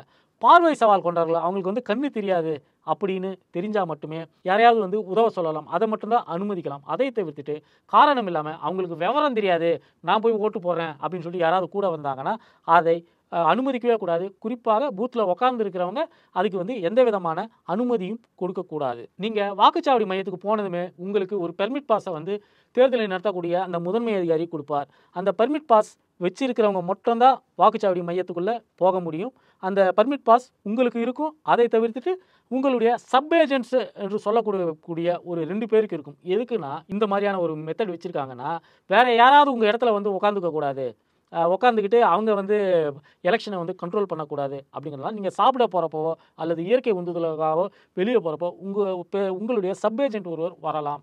அதனால் உங்களுக்கு கொடுக்கப்பட்டிருக்கக்கூடிய அந்த பாஸை வந்து வேறு யாரும் பயன்படுத்த முடியாது. வேட்பாளருக்கு 2 சப் ஏஜென்ட்ஸ் மாற்று ஏஜென்ட் இருப்பாங்க, அவங்க மட்டும் வரலாம். இதை தவிர்த்துட்டு வேறு யாரும் வந்து அங்கே அனுமதிக்கப்பட மாட்டார்கள். அதனால் அந்த ப்ரெசைடிங் ஆஃபீஸர் கொடுக்கக்கூடிய அந்த பாஸை வந்து நீங்கள் வந்து கவனமாக வைத்திருக்க வேண்டும். இது மாதிரி ஏஜென்ட் பாஸோ அல்லது கேண்டிடேட் பாஸோ இல்லாமல் யாராவது அந்த வாக்குப்பதிவு மையத்தில் அது ஸ்கூலில் தானே பொதுவாக நடக்குது, அங்கே யாராவது சுற்றிக்கிட்டு கித்திக்கிட்டு அப்படி இப்படி போயிட்டு வந்துட்டு இருந்தாங்கன்னா நீங்கள் வந்து ஆட்சேபனை தெரிவிக்கலாம். அந்த ப்ரெசைடிங் ஆஃபீஸர்கிட்ட அவர் யாருன்னு தெரியல, இந்த சைடே சுற்றிட்டு இருக்கிறாரு, அவர் மேலே டவுட்டாக இருக்குது அப்படின்னு நீங்கள் சொன்னதுக்கு பிறகு காவல் அதிகாரிகள் வந்து அவரை தூக்கிட்டு போயிட்டு வெளியில் விட்டுருவாங்க. அதனால் அப்போ அந்த பாஸ் இல்லாமல் யாராவது உள்ளே வரக்கூடிய ஒரு வாய்ப்பு இருந்தால், குறிப்பாக அவங்க சமூக விரோதிகளாக தெரியக்கூடியவர்களாக இருந்தால் நீங்கள் உங்களுடைய ஆட்சேபனையை வந்து தெரிவிக்கலாம். வாக்குப்பதிவுக்கு முன்பும் வாக்குப்பதிவுக்கு பின்பும் அந்த விவிபேட் அப்படி என்று சொல்லப்படக்கூடிய அந்த இயந்திரம் முறையாக சீல் செய்யப்படுகிறதா அப்படிங்கிறத பார்க்கணும். அதாவது வாக்குப்பதிவு தொடங்குவதற்கு முன்பாகவே அதில் ஒரு ஸ்டிக்கரை வந்து ஒரு மெத்தடில் வந்து ஒட்டுவாங்க. அதை ஒட்டினதுக்கு பிறகு அதை வந்து யாரும் கிழிக்க முடியாது. அது கிழிச்சிட்டாங்கன்னா அதுக்குள்ளே வேறு ஏதாவது டேம்பரிங் பண்ணியிருக்கக்கூடிய வாய்ப்பு இருக்கிறது. அதனால் ஓட்டுப்பதிவு தொடங்குவதற்கு முன்பு அவர்கள் கரெக்டாக அந்த ஸ்டிக்கரை ஒட்டுறாங்களா, போலிங் முடிஞ்சதுக்கு பிறகு அவர்கள் கரெக்டாக அந்த ஸ்டிக்கரை திருப்பி ஒட்டி சீல் செய்கிறார்களா அப்படின்னு பார்க்கணும். அந்த சீல் அவங்க வைக்கிறாங்க, அரக்கு சீல் வைப்பாங்க கடைசியாக போலிங் முடிஞ்சதுக்கு பிறகு. அந்த அரக்கு சீல் வைக்கும்போது அந்த அரக்கு சீலில் அடையாளத்துக்காக பூத் ஏஜென்ட் தன்னுடைய சீலை வைக்கலாம். முன்னாடியெல்லாம் நாங்கள் என்ன பண்ணுவோம்னா இந்த மோதிரத்தில் இருக்கக்கூடிய சீலை வந்து வைப்போம். இப்போ வந்து அரசியல் கட்சிகளே வேட்பாளர்களே என்ன பண்ணுறாங்கன்னா அவங்களுடைய இன்ஷியலை போட்டு, அந்த வேட்பாளருடைய இன்ஷியலை போட்டு ஒரு சீலை ரெடி பண்ணி ஒவ்வொரு ஏஜென்ட்டிடமும் கொடுத்துட்றாங்க. இந்த சீல் கரெக்டாக அந்த அரக்கில் வந்து நம்ம வச்சதுக்கு பிறகு வாக்குப்பதிவு எண்ணிக்கை தொடங்கும் இல்லையா, தொடங்கும் போது அந்த அரக்கு சீல் அது எதுவும் அதை யாரும் சேதப்படுத்தலை, அதில் நம்மளுடைய சீல் சரியாக இருக்கிறது அப்படின்னு உறுதிப்படுத்தியதுக்கு பிறகு தான் மிஷினை திறந்து அதில் இருக்கக்கூடிய வாக்குகளை எண்ணுவார்கள். அதே மாதிரி தேர்தல் நடத்தக்கூடிய அலுவலர்களுக்கு நிறைய கிளரிக்கல் ஒர்க்ஸ் இருக்கும். அவங்க நிறைய விஷயங்களை வந்து எழுதுவாங்க. அது எல்லாத்தையுமே வந்து இந்த மிஷினோடு சேர்த்து வாக்குப்பதிவு மையத்துக்கு அனுப்புவாங்க. அந்த கிளரிக்கல் ஒர்க்காக அவர்கள் செய்யக்கூடிய விஷயங்கள், அவர்கள் எழுதக்கூடிய விஷயங்கள், இது எல்லாத்தையும் வந்து ப்ராப்பராக அவர்கள் வந்து ஒரு கவரில் போட்டு சீல் போட்டு அதோடு வைக்கணும். அதில் அவர்கள் பல விஷயங்களை எழுதியிருப்பார்கள். இப்போ எதுவுமே செல்ஃபோனில் காப்பி பண்ணி வெளியில் அனுப்புகிறாங்க அல்லது வேறு சில எக்ஸ்ட்ரா பிரதிகள் எல்லாம் எடுத்து வச்சுக்கிறாங்க அப்படின்லாம் தோணுச்சுன்னா நீங்கள் வந்து உங்களுடைய ஆட்சேபனையை வந்து தெரிவிக்கலாம். அதே மாதிரி ஒவ்வொரு மிஷினுக்கும் நம்ம ஏற்கனவே சொன்ன மாதிரி சீரியல் நம்பர் இருக்கும். அந்த சீரியல் நம்பர் கண்ட்ரோல் யூனிட்டுக்கு ஒரு சீரியல் நம்பர் இருக்கும், வாக்கு செலுத்தக்கூடிய அந்த பேலட் யூனிட்டுக்கு ஒரு சீரியல் நம்பர் இருக்கும், விவிபேட் மிஷினுக்கு ஒரு சீரியல் நம்பர் இருக்கும். இந்த சீரியல் நம்பர் எல்லாத்தையும் வந்து நீங்கள் வந்து நோட் பண்ணி வச்சுக்கணும். ஏன்னா நம்ம ஏற்கனவே சொன்ன மாதிரி இந்தியாவில் இந்த சீரியல் நம்பர் நீங்கள் இருக்கக்கூடிய மிஷினில் யூனிக், இதே சீரியல் நம்பரோடு வேறு மிஷின் கிடையவே கிடையாது. எனவே இந்த சீரியல் நம்பர்களை வந்து நீங்கள் வந்து எடுத்து கரெக்டாக வச்சுக்கணும். நாளை பின்ன ஏதாவது பிரச்சனை ஆச்சுன்னா அன்றைக்கி வந்து பூத் ஏஜென்ட்டை தான் கேட்பாங்க. பூத் ஏஜென்ட் வந்து இதெல்லாம் வந்து கரெக்டாக செஞ்சுருக்கிறாரா அப்படின்னு சொல்லிட்டு உங்கள் வேட்பாளர் வந்து உங்களை தான் வந்து கேட்பார். சீரியல் நம்பர் என்ன, அந்த குறிப்பிட்ட அந்த 9A வாக்குச்சாவடி மையத்தில் நீ தானே உட்காந்துருந்த, அந்த விவிபேட்டோட சீரியல் நம்பர் என்ன அப்படின்னு சொல்லி கேட்டால் நீங்கள் அன்றைக்கி வந்து பதில் சொல்லக்கூடிய ஒரு இடத்துல வந்து நீங்கள் இருப்பீங்க. பூத் ஏஜென்ட்டும் போய் ஓட்டு போடணும். பொதுவாக மதியத்தில் வந்து வாக்குப்பதிவு கொஞ்சம் மந்தமாக இருக்கும். அப்போ வந்து சப் ஏஜென்ட் யாரையாவது உட்கார வச்சுட்டோ அல்லது உங்கள் பக்கத்தில் யாராவது நண்பர்களாக அதுக்குள்ளே பேசி பழகி மற்ற கட்சியில் இருக்கக்கூடிய வேட்பாளர்கள் அவர்களுடைய ஏஜென்ட்டுகள்லாம் வந்து நீங்கள் வந்து நண்பர்கள் ஆக்கியிருப்பீங்களா, அவங்ககிட்டயோ சொல்லிவிட்டு நான் போய் என்னுடைய ஓட்டை போட்டு வந்துடுறேன், என் ஓட்டு வந்து பக்கத்து ஸ்கூலில் இருக்குது அல்லது பக்கத்து ரூமில் இருக்குது, நான் போய் போட்டு வந்துடுறேன்னு சொல்லிட்டு அந்த நேரத்தில் போய் நீங்கள் உங்களுடைய வாக்கை வந்து மறக்காமல் செலுத்திவிட்டு வர வேண்டும். உங்கள் வேட்பாளருக்காக அயராது உழைத்து கொண்டிருக்கிறீர்கள். உங்களுடைய ஒரு ஓட்டை வந்து உங்கள் வேட்பாளருக்கு வந்து போகணும். அந்த ஓட்டை வந்து ஒவ்வொரு பூத் ஏஜென்ட்டும் மறக்காமல் போய் போட்டுட்டு வரணும். மதிய நேரத்தில் கொஞ்சம் ஃப்ரீயாக இருக்கும், அந்த நேரத்தில் போய் நீங்கள் போய் போட்டுட்டு வந்துடுறது பெட்டர். நாட்டோட எதிர்காலம் என்பது அந்த தேர்தல் நாள் அன்று அந்த ஒரே நாளில் முடிவு செய்யப்படக்கூடிய ஒரு விஷயம்தான். அதில் எல்லாருக்குமே வந்து பங்களிப்பு இருக்கிறது. வாக்கு செலுத்தக்கூடிய வாக்காளர்கள் தொடங்கி இந்த தேர்தலை நடத்தக்கூடியவர்கள், இந்த தேர்தலுக்கு இவ்வளவு பெரிய ஒரு திருவிழா நாடு முழுக்க நடக்கக்கூடிய ஒரு மிகப்பெரிய ஒரு ஈவெண்ட், இது வந்து உலகத்தோட ஒரு பெரிய ஈவெண்ட் அப்படின்னே சொல்லலாம். இந்த ஈவெண்ட்டில் பங்கு பெற்று இருக்கக்கூடிய ஒவ்வொருத்தருக்குமே வந்து நாட்டுடைய எதிர்காலத்தை தீர்மானிக்கக்கூடிய ஒரு விஷயம் இருக்கிறது. இதை வந்து பூத் ஏஜென்ட்டாக இருக்கிறவங்க வந்து அசட்டையாக இருந்துடாமல் ரொம்ப விழிப்புணர்வோடு இருக்க வேண்டும். இவங்களுடைய ரோல் வந்து அந்த கேண்டிடேட்டுக்கு ரொம்ப குரூசியலான ஒரு ரோல் இது. அதனால் அவங்க வந்து அதை வந்து ரொம்ப எச்சரிக்கையாக வந்து செய்யணும். ஏதாவது பிரச்சனைனா உடனடியாக வெளியில் போயிட்டு வேட்பாளருடைய ஆட்கள் யாராவது இருப்பாங்க, அவர்கள் மூலமாக வேட்பாளருக்கு தகவலை சொல்லணும். அப்படி தகவலை சொல்லாமல் அட்ஜஸ்ட் பண்ணிக்கிட்டு மிரட்டலுக்கு பயந்துக்கிட்டு அப்படிலாம் இருக்கக்கூடியவர்கள் இந்த வாக்குச்சாவடி முகவர் அப்படிங்கிற ஒரு வேலையே வந்து எடுத்துக்கக்கூடாது. அதே மாதிரி உங்கள் பக்கத்தில் இருக்கக்கூடிய அந்த வேறு கட்சி எதிர்கட்சியுடைய பூத் ஏஜென்ட்ஸ் இவங்கெல்லாம் என்ன பண்ணுவாங்கன்னா சில தகவல்களை வந்து துண்டு பேப்பரில் எழுதி வெளியில் பாஸ் பண்ணுவாங்க. அதாவது இந்த தெருவில் இவ்வளோ வாக்குகள் தான் பதிவாகியிருக்கு, இன்னும் இவ்வளோ வாக்குகள் பதிவாகலை, அந்த வாக்குகளில் நம்ம கட்சிக்கு வரக்கூடிய வாக்குகள் அதிகமாக இருக்குது, இது மாதிரியான ரகசியங்களை எல்லாம் துண்டுச்சீட்டில் எழுதி வெளியில் பாஸ் பண்ணக்கூடிய ஒரு வாய்ப்பு இருக்கிறது. அதுபோல் யாராவது துண்டுச்சீட்டிலலாம் எழுதுகிறாங்கன்னா அதை வந்து நீங்கள் வந்து இமீடியட்டாக தேர்தல் அதிகாரியிடம் சொல்லி ஆட்சேபனை செய்து தேர்தல் முறையாக நேர்மையாக நடப்பதை உறுதி செய்ய வேண்டும். பூத் ஏஜென்ட்டாக போகிறவங்க என்னெல்லாம் எடுத்துகிட்டு போகணும் அப்படின்னு சொல்லிட்டு ஒரு செக்லிஸ்ட் ஒன்று சொல்கிறோம். அது எல்லாம் சரியாக அவர்களிடம் இருந்தால்தான் அவங்க முறையாக அந்த தேர்தல் நாளன்று பணியாற்ற முடியும். ஏற்கனவே சொன்ன மாதிரி அந்த ஒரு ஃபார்ம் 10 வேட்பாளர் உங்களை வாக்குப்பதிவு மையத்துக்கு முகவராக நியமித்த ஒப்புதல் படிவம். அதுதான் வந்து அந்த ஃபார்ம் 10. அதில் உங்களுடைய கையெழுத்தும் இருக்கணும், வேட்பாளருடைய கையெழுத்தோ அல்லது வேட்பாளருடைய முதன்மை ஏஜென்ட் கையெழுத்தோ இருக்கணும். அந்த ஃபார்ம் இருக்குதான்னு பார்த்துக்கணும். அடுத்து வாக்குப்பதிவு மையத்தில் வாக்களிக்க போகும் வாக்காளர்களுடைய சமீபத்திய பட்டியல். அந்த குறிப்பிட்ட பூத்தில் யார் யாருக்கெல்லாம் ஓட்டு இருக்கோ அதோட ஒரு லிஸ்ட்டு ஒன்று, அதோட ஒரு ஜெராக்ஸ் காப்பி ஒன்று வச்சுருக்கணும். அதை தவிர்த்துட்டு வேட்பாளர்களுக்கு கொடுக்கக்கூடிய ஒரு சீல், இதுதான் வந்து வாக்குப்பதிவு முடிந்ததுக்கு பிறகு வைக்கக்கூடிய ஒரு சீல். இதை தான் வாக்குப்பதிவு எந்திரம், விவிபேட்டு மற்றும் கண்ட்ரோல் யூனிட் இது எல்லாத்தையும் சீல் பண்ணதுக்கு பிறகு அந்த அரக்கு சீலில் நீங்கள் வைக்கக்கூடிய அந்த ஒரு பிரத்யேகமான ஒரு சீல், அந்த சீல் வந்து நீங்கள் பத்திரமா எடுத்து வச்சுக்கணும். அதுக்கப்புறம் கொஞ்சம் பேப்பரு, பேனா இது எல்லாத்தையும் வச்சுக்கணும். அங்கே போயிட்டு வந்து இதெல்லாம் வந்து கடன் கேட்டிங்கன்னா அசிங்கமாக நினைப்பாங்க. அதனால் பேப்பரு, பேனா, ஒரு நோட் பேடு இது எல்லாத்தையும் வந்து எடுத்து வச்சுக்கணும். ஒருவேளை நீங்கள் ஏதாவது வேட்பாளருக்கு பூத் ஏஜென்ட்டாக பணியாற்றப் போகிறீர்கள் என்றால் இந்த வீடியோ உங்களுக்கு உதவும்.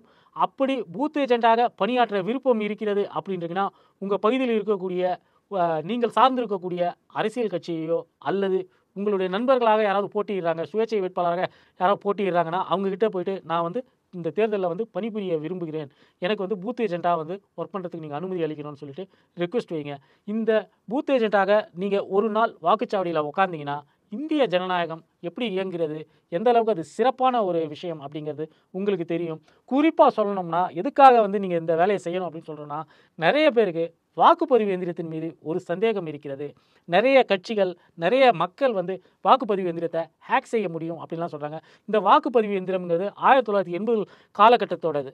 அது வந்து அதில் இருக்கக்கூடிய சிப்ஸ் எல்லாமே, அதில் இயக்கக்கூடிய அந்த இயந்திர பொருட்கள் எல்லாமே பார்த்தீங்கன்னா அதுக்கு நெட்வொர்க் அப்படிங்கிறது இன்றைய ஜெனரேஷன் கம்ப்யூட்டரில் வரக்கூடிய அந்த நெட்வொர்க் அடாப்டர் இது மாதிரியான விஷயங்கள் எதுவுமே அதில் கிடையாது. அதில் இருக்கக்கூடியது எல்லாமே ஒரு கால்குலேட்டருடைய டெக்னாலஜி தான். அதை யாரும் ஹேக் எல்லாம் செய்ய முடியாது. யாராவது ஐடி துறையில் விஷயம் தெரிஞ்சவர்களிடம் கேட்டு பார்த்தீங்கன்னா தெரியும். ஒரு கால்குலேட்டரை உங்களால் ஹேக் பண்ண முடியுமா? கம்ப்யூட்டரை தான் உங்களால் ஹேக் பண்ண முடியும். ஏன்னா கம்ப்யூட்டரில் தான் ஒரு கம்ப்யூட்டர் இன்னொரு கம்ப்யூட்டரோடு இணைவதற்கான அந்த நெட்வொர்க் சம்மந்தப்பட்ட அந்த தொழில்நுட்பம் இருக்கிறது. கால்குலேட்டரில் அது கிடையாது. அதனால் வாக்குப்பதிவு எந்திரம் வந்து ஒரு கால்குலேட்டர் மாதிரி. நீங்கள் அந்த எந்திரம் எப்படி இயங்குது, அதில் வந்து எப்படி வாக்குகளை எல்லாம் எண்ணுவார்கள், இதையெல்லாம் பார்க்கறதுக்கு நீங்கள் பூத் ஏஜென்ட்டாக போனீங்கன்னா உங்களுக்கு ஒரு செமத்தியான ஒரு எக்ஸ்பீரியன்ஸ் ஒன்று கிடைக்கும். வாய்ப்பு இருப்பவர்கள் இந்த தேர்தலில் பூத்தில் போய் உட்காந்து பாருங்கள். இந்திய ஜனநாயகம் என்பது எவ்வளவு பிரம்மாண்டமானது, எவ்வளவு சிறப்பானது என்பது உங்களுக்கும் புரியும். வீடியோ பார்த்தவங்க லைக் பண்ணுங்கள், ஷேர் பண்ணுங்கள், கமெண்ட் பண்ணுங்கள். இதுவரை நம்ம சேனலை சப்ஸ்கிரைப் பண்ணாதவங்க மறக்காமல் சப்ஸ்கிரைப் பண்ணுங்கள்.